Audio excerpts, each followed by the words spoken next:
The following is an exclusive presentation of Blaze Sports.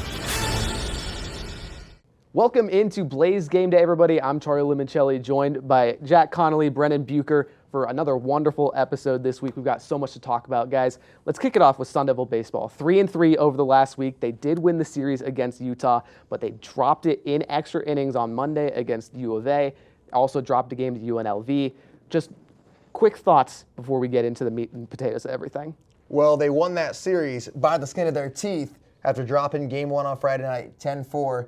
It looked like they were cruising to a win on Saturday, up 12-5, and then the wheels fell off in that game. 8-run, top of the ninth inning, and although that stadium, Phoenix Muni, kind of filled out, the fans thought they had it. I think everybody did. It's a scary sight when you have a big lead, especially when you're fighting for things bigger than a regular season. This is a team where they're starting to hear the noise about potentially hosting a regional. Are they going to win the Big 12? And then you go down to that ninth inning. Sun Devils luckily able to pick it back up, but it's been it was an up and down week, and you're supposed to beat the teams you know you're better than convincingly. You want to stop playing with your feet. You got to take advantage and really put teams in the dirt when you have an opportunity. Yeah, Willie Bloomquist called it one of the most devastating things he'd ever been a part of, and they won that game, right? It took them 64 pitches just to get out of the top of the ninth with guys that have been somewhat reliable. If you look at Colby Guy's season following, his great performance in Arlington, Texas, he's been kind of a guy that you can go to in tough spots, and he just wasn't. And, as much as I'd like to sit here and believe that was a one-time instance, and I sort of think it was, at the same time, we don't want to find out if it was a second-time instance for Sun Devil fans. As a Sun Devil fan, you want to look there and say, I'm confident that if we need to play 3 or 4 games, in a short time span, i.e. a Big 12 tournament, that you're not having one inning with all of those pitches like they had, because at the end of the day, if that happens in a Big 12 tournament game, there won't be a game 2 or 3. I can guarantee you that. I think, let's go off of that, Brennan. Do you think Sun Devil fans can have confidence in the bullpen, especially to stay in games and make it competitive in 3 and 4 game series when this is kind of a trend we've seen this season? They have a game like Saturday, obviously on Saturday, but it's happened before this season. Either of you guys, do you feel like Sun Devil fans can have confidence in the Arizona State bullpen this year? I think you can. I think the caveat with it is if Willie Bloomquist can make the right moves. And I think he is a great coach. I think he manages the team well. But this year, for the first time almost ever, he has an expendable lineup. He has bullpen guys that can move around a little bit. That's not always what you want, because you take a guy like Taylor Penn, who started the year in the bullpen, then he went as a starter. As a bullpen guy, 3 runs in 17 2/3 innings. However, as a starter, it's been 3 starts only with 6 earned runs. Not one of those starts have gone over 4 innings. The starter role is just not where he plays, but it's where we continue to see him. And I think that's a guy that's got to stay in the bullpen. And there's decisions like that that are going to, down the line, hurt this ball club if Willie Bloomquist doesn't look down the line and say, look, we have our guys, they got to start. We've got our bullpen guys, they got to be in relief. And you don't mess with it too much, especially this deep into the season. Well, remember, this pitching staff, it's been an experience since we started the season. You got 2 guys, elite bullpen guys, that you moved to the starting lineup in Cole Carlone and Alex Overbay. And since the opening weekend, from the fast start at home to the tough tournament in Texas, it's been all right. We got the hitting. So the starters have been exceptional all year long. How can this bullpen close games for us? And fortunately, throughout the start of this season, there's been so many times where the bats have put games away. And so there's been opportunities where the bullpen, you can spoil a few innings. You have some time to find the strike zone before things really get tense. But as we go down the stretch, we've seen this team battle back. I think the first test mentally that this team had in a long time was that Arizona series in Tucson a couple weeks ago, where they took care of the first game, they're up 4-0, and then a 7-0 late bullpen inning. All of a sudden gets things tense going in to the 2 games where it's like, oh shoot, you got to win a series today. But this is going to be a big opportunity in Utah, colder weather I might add, to see how can the Sun Devil team bounce back. They're trying to not only play for just this weekend, they're trying to set the tone before they have a big battle in Orlando against UCF. Real quick, Sun Devils heading into Provo, Utah, 3-game series with BYU. What do you guys think they need to show to get back on track rest of the season and make a run at things? I'll make it quick, but runners in scoring position. I think there's a stat outside of the 14-run Game 2 win against Utah. The Sun Devils were 5 for 48 with runners in scoring position. That's not going to get it done against a middle-of-the-pack Big 12 team, but that's certainly not going to get it done come postseason time. And looking at the other side of that for the pitching staff, Arizona State is a ball club that strikes out a lot of batters, and they've fanned more batters than any pitching staff in the Big 12. You're now facing a BYU team who strikes out the second most in the Big 12. You have to rely on your stuff. It's got to be a stuff-oriented weekend, and you got to throw strikes, because when you do, this is a ball club in BYU that will strike out. So if you're Arizona State, and especially if you're Jeremy Accardo, you have to be preaching this weekend. Strikes, strikes, strikes. Let's get these guys out using our stuff. Absolutely. A week and a half ago, it looked like Arizona State could be hosting a regional. Then you go 3-3 on the weekend, or in the last week of play, I should say. Now, is that really a feasible thing at this point, guys? You got to start getting sweeps now. And it's hard to go in a series, especially in this conference, thinking, oh, you got to sweep now. And for this team, you can't mess around. Like I said earlier, can't play with your food. You got a chance. You got to take it game by game, win this one against BYU, and then keep things moving and see where you stand. Sweep at home, win on the road. And again, it's just like Jack said, it's so hard to expect that when you got to go to BYU, you got to go to UCF. Then you're on the road again to face an SEC Mizzou team. It's very difficult. However, it's the reality that Arizona State is going to face. If they want to host, they got to win 2 out of 3 on the road and win 3 out of 3 at home. And it's such a high expectation. But for a team, when you look out in the left center and right center field, you see those accolades on the wall. And Willie Bloomquist knows that better than anyone, right? He's a graduate of this program. He knows what it takes to be great, not good, great at Arizona State. It's going to result in wins and sweeps if they want to host. More Sun Devil baseball action coming all of your way. We'll be right back on Blaze Game Day. We're going to take a quick break, and then we've got Sun Devil softball on deck.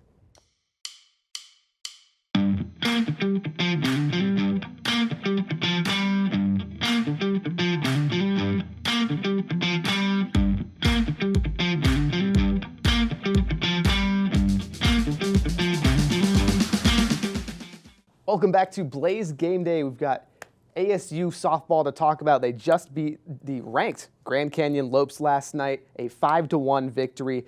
What stood out the most to you guys just off of that? Was the fact that they've dropped their past 3 series in a win they needed, really sputtering along in Big 12 play. And when you need a lightning to strike, Kenzie Brown, program record 16 strikeouts against the Lopes to get a ranked win on the road. That could be something that could change your season. Yeah, and that's a Lopes team that draws a lot of walks. I think that's what stood out the most to me.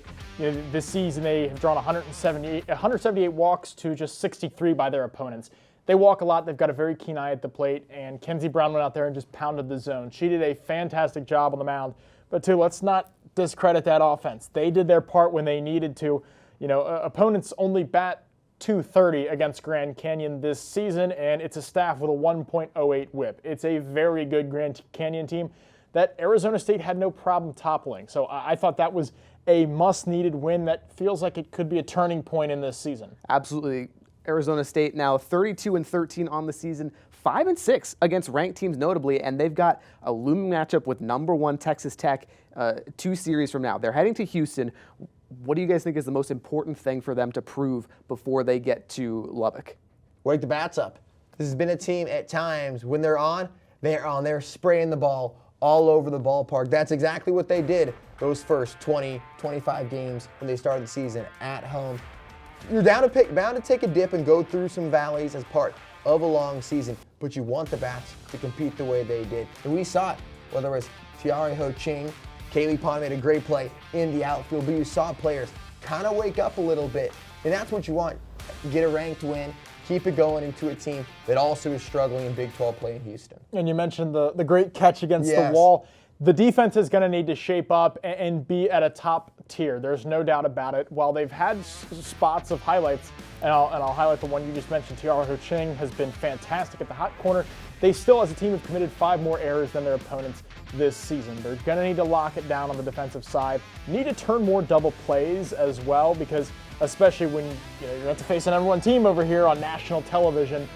Got to lock things down defensively, and I think double plays are a great start to what they're going to need here. Speaking of the bats, guys, 6 of the 7 everyday players for the softball squad hitting over 300 with an OPS of over 900, including Swan, Chester, Pond, Mejia, Ulrich, and Shep. They're really locking it down, all things considered. But who are the players you guys think that aren't the everyday? They're kind of sitting on the bench a little bit more. Who can Sun Devil fans expect to step up? Well, she's not an everyday bench player, but we saw last night what Tiara Ho-Ching did, and she was 2 for 3 with 4 RBIs, and this is one of the very select Sun Devil ball players that is posting an average below 300. Has not been her year with the bat in her hand, but when she shows up, the Sun Devils win. That is just a blanket statement. Drove in for the 5, was a huge factor. If she can swing it well, that, in my mind, is the difference between an early upsetting exit and a potential run down the stretch. We've seen this year. We know players like Kaylee Pond are going to show up. We know starting pitching like Kenzie Brown is going to be there in the circle. But I really want to see if Tiara Ho-Ching can extend what she's done throughout the remainder of this season. For me, it's going to be Emily Shep, the freshman. Had a handful of home runs early. She's been one of those players who's trying to find her way. First year of college softball, power softball. It's going to be a learning experience, but for these Sun Devils, it's moments like these when conference play hasn't started the way you expected it to. You're in a position with the hot start you had. The record still looks pretty good, 32-10. They got to get some wins here this weekend, but the young player who I'm looking at is Emily Shep. And I agree with that, and to extend it one step further, I think left field in general is a place that's been a bit of a wild card. It reminds me a lot of Sun Devil baseball, the way that things have kind of been shifting around in the outfield more than maybe I would have expected. In left field with Shep, Kaylee Pond's been in there a little bit, and then she's out as designated. And Emily Shep's in there, and she hit a home run last night for us against GCU, and then it was the fact that she's maybe not going to be in left field anymore. So it's at that point a bit of a question mark on what left field looks like in general, but at the end of the day, what's happening is working for ASU for the moment. So I think once left field gets locked down, and like I mentioned, once the defense gets a little more strong, this is a Sun Devil team that can stretch a little bit farther. Well, I want to go there. You kind of touched on playoff expectations. Where can this Sun Devil squad go? Obviously, they were good in the Big 12 tournament last season, made a regional, obviously. What's different this year? How can fans expect it to go when they hit the Big 12 tournament and then the NCAAs? Well, I think it starts with stacking series. You got to win this against Houston, a team that struggled in Big 12 play at the bottom. You can't mess around. You take the trip, get the win against Houston. And then the big one, Texas Tech, one of the top teams in the land, Najari Kennedy. First 7-figure softball player. Everybody knows about her, and she's going to be hunting these Sun Devils down. They're going to be ready for it. But outside the exception of the Tech series, you can't afford to drop too many. And this is a team that's dropped their past 3. I know they went on the road for nearly a month. It's hard to do that, but you're getting toward the end of the year. You have to take advantage of the opportunity to start winning this week. And then you just want to compete against Tech. That's the cream of the crop, and that will be a good litmus test of where this team really is. For me, it all comes down to that Big 12 tournament. If you get in, those are games that you have to win. I look back to last year's Nevada Wolfpack team. They only had 14 losses going into the Mountain West tournament, but were first-round exits and were ranked right around 30 in the RPI, did not make the NCAA regionals, didn't get in anywhere. You have to win conference games. That is something that the committee obviously looks at. It's something that the NCAA values a lot. You don't want to end up as a team that, we look back on next year at this time and say, well, if Arizona State had just won more Big 12 games, they wouldn't have been left out in a position where, as a team, they believe they should have been in, like Nevada was. So it's all, to me, going to come down to that Big 12 tournament. Playoff implications on the line for softball. We'll take a quick break here on Blaze Game Day. When we come back, 2 of the most exciting squads in Tempe, men's and women's tennis, right here on Blaze Game Day. What is the 3rd year in a row that Ethan's gotten me the same set of pencils? I really don't even know, what he's thinking. Maybe he thinks I collect them or something? Well, he's gotten me a notebook for 2 years. I take my notes on my computer. Well, you did tell him you like the movie The Notebook. That's a little out of context, don't you think? Ew. Marker? You okay? Yeah, I'm fine. Oh, hey, what time is it? It's 9:24. Oh, that's not too bad. It's 4 hours. I usually sleep better on the weekends anyways. The weekends? Parker, it's Thursday. Oh, shoot. Sorry, I'm late, you guys.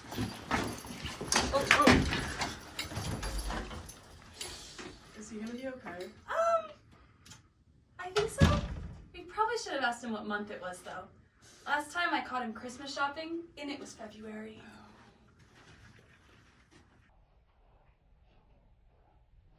Welcome back to Blaze Game Day, Arizona State men's and women's tennis on tap. We'll start on the women's side. 19-4 season, co-champions of the Big 12 Conference in the regular season, guys. They're the number 11 team in the nation. 9-game match win streak, I should say. What has contributed to this much success for the program? Well, just an outstanding turnaround. Only year 2 of Jamia Jackson's tenure, she came over from Princeton, and she was a proven winner in the Ivy League, won 2 Ivy League championships, and only taken her 2 years to get this program back to where they want to be. And they've had, whether it's been singles or doubles, they've taken care of business. You can just tell just by being around them how much these Sun Devils enjoy playing with each other. And I think it comes to the depth of the team. That's the biggest thing that I'm noting here. And you know, when you look at the bottom of the lineup, they're having court 6 players winning 11-9 tiebreakers, and especially I'm looking at Sarang Lim. They're going to be a nightmare to outlast in tournament formats down the line in this conference because of the extreme depth they hold in those later courts that are going to really propel them to a bigger standing here come Big 12 tournament time. You talk about the depth, but also graduate Vivian Ovrutsky, 18-0, 9-0 in conference play. How much does she mean to the top of that roster? Gosh, just bringing that veteran presence, and on top of being been around college tennis, she just wins. He said 18-0. It's remarkable, and she's been a key contributor to this team to win, and they're having their best season in a decade. I think their first time had 18 wins in 10 years or so. But Ovrutsky, she's been outstanding, and she's one of those players who can really go deep in the NCAA tournament. You know, they want to be in that top 16 in the NCAA to start hosting, and that's what they're looking towards. And when you have someone like Vivian Ovrutsky, who is a veteran in this game, she is going to be able to provide that presence to allow the team to have more confidence in their style of play for somebody that's been there, done that, right? She knows what it takes to win in those really hard, really difficult tournaments that can take a while, that they're going to be grueling on the body. She's been there, and she's going to provide great leadership to this team. Arizona State has not made the conference tournament semifinal since 2022 when the Sun Devils were back in the Pac-12. How does success in that tournament and veteran leaders, how did their success in that lead to a good showing and potentially hosting a regional, which is the ultimate goal at this point? Because they're going to be relying on veterans like Ovrutsky, like Varajanite, players who've been there to the younger teammates, but also players in this program where they haven't done it together. It's in any other sport, the hardest thing is to get that first postseason run out of the way. Experience is so important, especially in an individualized sport like tennis. You can't really replicate that. You can practice as hard as you want. You can envision it. But until you're on the court, it's so hard to really understand the moment. And that's what it's going to be like. You may see some uncharacteristic mistakes as the stakes get raised, but all you can hope for is the team, they can understand it, they can find their composure in those moments. Well, it's all about teams playing teams, people playing people, right? And you talk about those difficulties, but I look to what they've done in the conference this year, and they're 9-0 in conference play. So at this point, they've understood how difficult the conference is. Now they just have to keep that mindset. The second, you know, when you talk about sports in general, it's a mental game. Tennis is a mental game. Once you get in there, you're just playing that person like you were when, well, at this point, when they did beat them in the regular season, because they're on a tear beating almost everyone right now. So continuing to keep that mindset, I think that's kind of the biggest key that we've been talking about, is keeping a mindset and keeping a positive growth mindset towards your end of the season, because as a team, the Arizona State women's tennis team continues to beat just about everyone that gets put in front of them. And I'll add one more thing. The Sun Devils, I think it's on a 11-game win streak, 11-match win streak. Not to be the devil's advocate, but when you've won so many games coming into the tournament, you don't know when that adversity is going to come up. And it's almost like in basketball, we saw it earlier with not Murray State, Miami. when they started 30 or 33-0. You almost wanted to see them get that loss out of the way. But we're at the point where there's no time for mistakes. There's no time for timidness. It is go time. And every single game, you're ready to put it out there on the court like it could be the last. Regardless of the outcome in the playoffs, 2026 going to go down as a great season for women's tennis. For Jamia Jackson, guys, what do you think is the most important part in it, figuring out a way to carry over this season's success into future years at Arizona State? I think it will just be in these moments, calming your players down. The talent is there. You've seen success throughout this entire season. It's been a dream season, but being able to calm those nerves and go and play your game in the biggest moments is what's really going to determine how far this team goes. Well, before Coach Jackson, there was a coach, Sheila McNeely, who really set this program up for success that Jackson has taken over. And, it's a culture now. There's a culture of fresh, high energy sort of look to things that has served the team well. So staying within that she has built is going to serve this team wonders. Next game for the women's team, April 16th in the Big 12 tournament. They'll either play number 7 Houston, number 10 Texas Tech. Moving on to the men's side, the number 27 team in the land, they stand at 17-9 on the season. They've got a match with UCF coming up. They're the number 15 team in the entire nation. They just lost them on Sunday, guys. How do they change that? How do they get back and get on the win column? Well, that's one of the good news is for the Sun Devils. You know what you're going to see against the Knights. UCF, one of the elite teams in the country. Top 4 seed in the Big 12. The winner gets to take on top-ranked or top-seeded Arizona. You know what you're going to see. And so now you just got to hope the moment does not get too big. You play your game. And I think that Coach Hill, he's going to get these guys ready. He's a veteran coach. This is something where if you're going to rely on your coach who's been there, who's led this program to new heights to be able to be ready for when it's time to serve tomorrow. Well, they're in a literal run-it-back situation right now. You just played them, like Jack said, and it was a 4-3 thriller. But the unfortunate news for Arizona State is having to go to UCF is no easy feat. UCF is a perfect 14-0 at home this season. You got to find a way to break that up. It's going to take all levels. Like we just talked about the great depth that the women's team has. Now the men's team is going to need to show that same depth because that is where UCF top to bottom has been that incredible team that's been nearly impossible to beat at home. You have to beat them top to bottom. What happens with a win at UCF, guys? You keep this thing moving, and then you get ready to take on Arizona. Quick turnaround, you're in the tournament, but you stack days and survive in advance.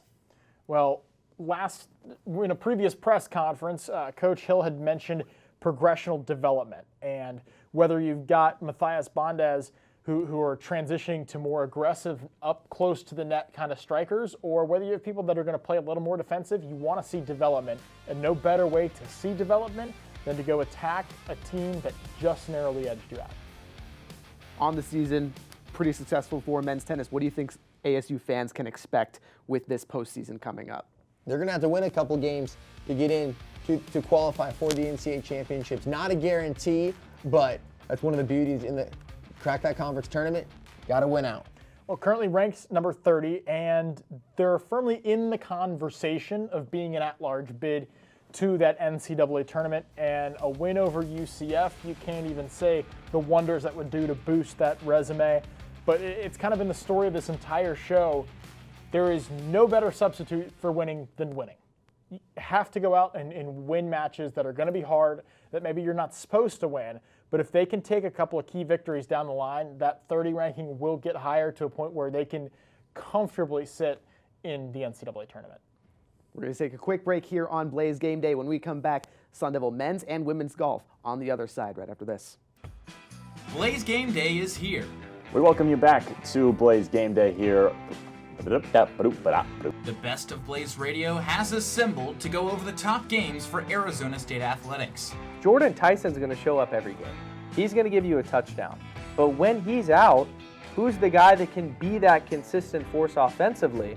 Tap in every Friday to watch the hot takes and picks of the Blaze Game Day crew. Looking at the president of the Jeff Sims fan club right here. I hope that he just has a really, really great game. No matter the sport, Blaze Game Day will have high quality coverage and get the scoop for you. We're going to get the sticks out, we're going to drop the pucks, And we're not going to drop the gloves, though. We won't fight. Subscribe to Blaze Sports on YouTube and hit the notification bell so you don't miss out.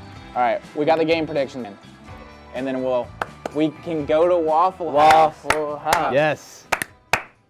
Back on Blaze Game Day, Arizona State men's and women's golf. We had some Sun Devils at the Masters. Arizona State junior FIFA Laupakiti did not make the cut. No amateur has in the last 5 years at the Masters, but impressive that yet another Sun Devil golfer was represented at Augusta for another year here in Big 2026, guys. Yeah, just remarkable for FIFA. Has been a guy, the young player from Thailand, just to get the opportunity of a lifetime. And he had a post on Instagram. Did not seem too bummed out that he did not make the cut. No amateur did at Augusta, but I think regardless of what the environment is at the Big 12 tournament, it's not going to compare. He's going to be under control, very composed, and ready to attack in the conference tournament. He's the first Thai amateur to ever tee it up at Augusta National, so he had that going for him, and I really enjoyed watching what he did from Thursday to Friday. He shot an 80 on Thursday and then shaved 5 strokes off of that, shooting a 75 on Friday. Showed great resilience, which is exactly what you want to see in a tournament like that for a guy that's going to be one of the favorites to win the Big 12 men's tournament. You want to see resiliency, and you want to see a guy that's going to keep fighting and putting up good scores. So he continued to get better as the tournament went on, which is you want to see at a very, very tough Augusta National golf course. Absolutely. And 4 green jackets owned by current or former Sun Devils, I should say. Do you guys think either Laupakiti or any other ASU golfer at this point could add another and make it number 5? Laupakiti, just to get there at the young age, he's going to be a guy in the mixed, but a guy I think could be the Norwegian golfer Michael Majaset, who's a guy recovering from injury, and in interviews he's talked about his future going into professional golf, and that's a guy when you're going to be there, and when you make the cut, there's a lot of talent, international player. I think that he could be a threat down the line to bring home the next green jacket. I like Connor Williams a lot. If you're looking down the line, he's ranked currently the 13th amateur in the world. Really good swing on him, really compact, hits the driver really well. But consistency with the wedges, that's really what it comes down to at Augusta National. Can you give yourself makeable putts with a green that is so hard that what you see there in Augusta, Georgia, it's what makes or breaks golfers. And he's got great wedges, the one that everyone's talking about with Bryson DeChambeau, the inability with the wedge to get out of the bunker, that the putter wasn't there. It's all about short game, and I see Connor Williams with a fantastic short game that I think is really going to help him down the line if he's ever in the conversation for a green jacket. Connor Williams actually placed 4th at the Thunderbird Invitational. Arizona State men's team, the number 9 team in the nation, placed as a team 2nd. What are your guys' biggest takeaways from the Thunderbird Invitational?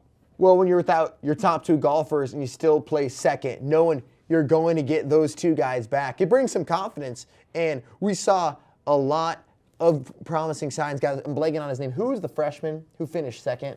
Boston Bracken. Boston Bracken. That's a guy who sees you guys firing on all cylinders. When you're losing your top 2 players, the opportunity presents is a chance for somebody to step up, and that's exactly what Boston Bracken's did. And that was my play written down as well, because this team top to bottom has a really good look to it. Boston Bracken is kind of the tip of the iceberg when it comes to this squad, and of course Laupakiti is going to be the one on everyone's mind because of his work at Augusta National, but let's, like you said, not ignore the fact that a freshman just got 2nd place at the Thunderbird Invitational, which is a very difficult golf tournament at a tough run there at Papago. So it's a great look for Bracken. His putter was doing good things for him once he got onto the green, and he had no problem getting onto the green as well. He got hot at the right time. The birdies were flowing.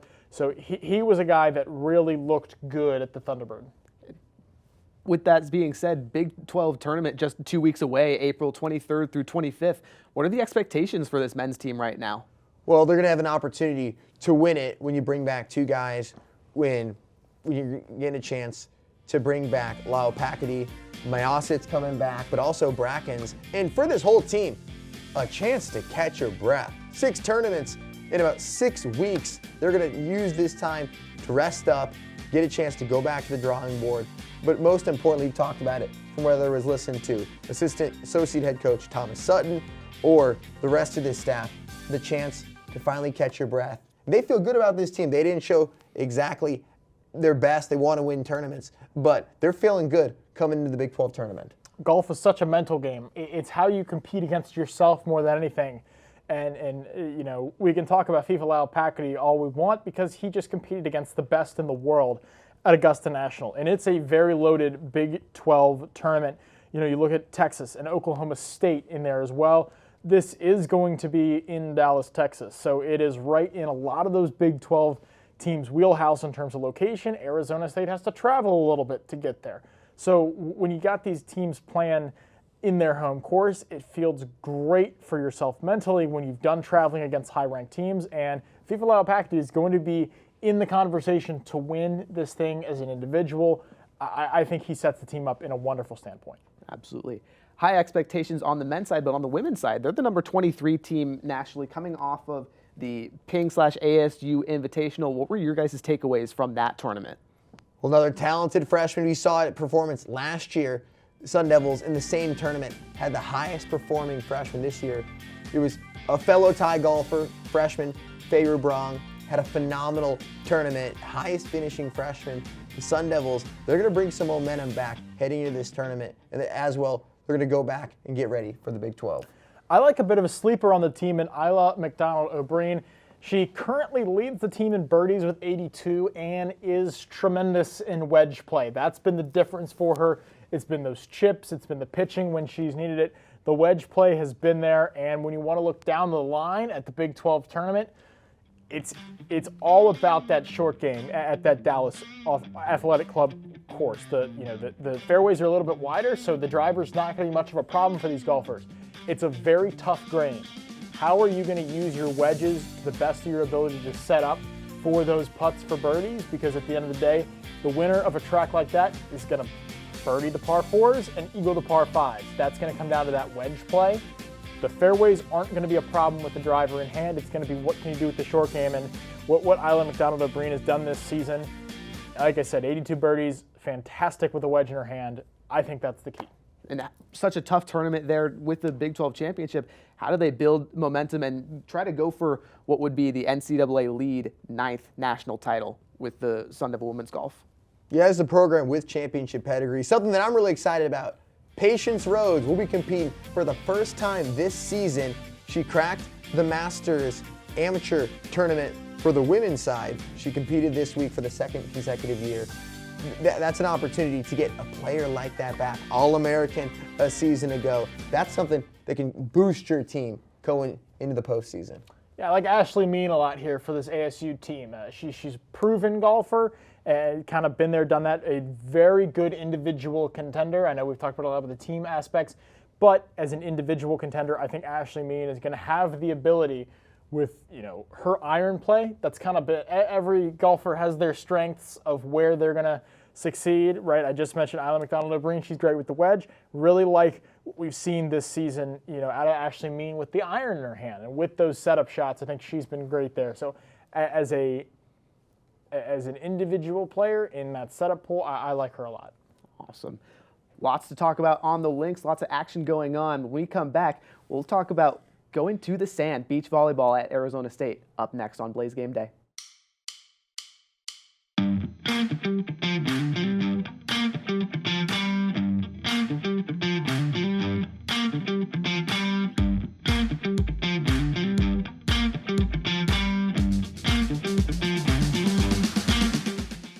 Welcome back to Blaze Game Day for Arizona State Beach Volleyball. That's what's on tap here. The number 13 team in the nation, 17-12 record, coming off of a win over number 7 LMU. Guys, that was a big win. What did it prove in your eyes? Well, it proved they can hang with some of the elite competition. They faced a trio or a whatever you say, group of 4 teams, top 10, Cal Poly, UCLA, and Cal. Things did not go as planned, but they were able to, they got things out with the win over number 7 Loyola Marymount and try and build some momentum headed towards the Big 12 tournament. Well, they really defined that they have the duo right now, and that's Ava Karunchik and Samaya Morin. They have an elite duo that is the gold standard. They've been taking down top 10 pairs all year long, and it's the perfect 1-2 combo. Karunchik has elite defensive range, and Morin has a great physical presence at the net. She has great size and great ability to really get up there. They play off each other very well, and I think that's more than anything, what that last series proved, that they've got the 1-2 duo to beat. Absolutely. Unranked game against Long Beach State coming up, and then the Big 12 tournament. What do these duos need to prove or need to get right against Long Beach State heading into the tournament with such big implications on the line? Well, Crunchick and Warren play so well off each other, like you talked about, Brennan. But here's just an opportunity. You need the rest of the team. There was a group of talented sophomores, the only duos to get wins against UCLA. It's an opportunity where you have chances to get back on track, create some positive momentum. It seems like so much of the talent in beach volleyball understandably resides on the West Coast. They're going back to California, back on the road, and then just another opportunity to get right before the tournament. I think it comes down to court number 2, where you've got Daniela Kensinger and Reagan Hope. Reagan Hope is 6'3" and provides a great presence at the net. That court 2, I think, this is a great opportunity for them to get back on track, to really show that, listen, we can back up the great things that Crunchick and Mooring are doing. And Kensinger is a great veteran savvy about her, that she's been around this game a while. She's going to bring the entire team up with her experience. And I think that's the number one thing to look for, is the development in that second court. What should fans be aware of heading into the Big 12 tournament? What are expectations looking like for the Sand Devils? Well, the Sand Devils, they're a team that's been ranked all year. They started hot out of the gates, 10-0. They've kind of sputtered the past month of the season, but this is a team with talent, and then started on that top court with Crunchick and Moyen down to all the way through court 5. This is a team that, with the right matchups, they can be a threat in the postseason. I think that fans really need to understand how much of a gauntlet that the Big 12 is. This is not the Big 12 of old. Some may know that there was an expansion in the Big 12 recently to include Florida State, who has been the gold standard of beach volleyball on the East Coast. And you've also got TCU, who's a perennial top 5 powerhouse, along with South Carolina. This isn't the Big 12 of old. Every single match is going to be a dogfight. You have to stay in there, and that's why I love Kensinger so much in that second court with her veteran presence. She's been around the block, knows what it's going to be, has to lift the rest of the team up, because getting through this Big 12 tournament is going to be no easy feat. What do they need to do in the tournament in order to have a shot at an NCAA playoff berth, in your opinion? Well, it starts on the defense. Everybody in beach volleyball, you have to play every position. It's one of the big difference from the hard court. But the defense is going to be so important, especially this point of the year. Wear and tear, fatigue. Your serve receive has to be on point. I'm going to disagree with you a little bit here, Jack. I think it's really the offense that's going to need to be over the top here going through the Big 12 tournament. I think it's a win-or-go-home situation for Arizona State in this tournament. Yes, they're ranked high.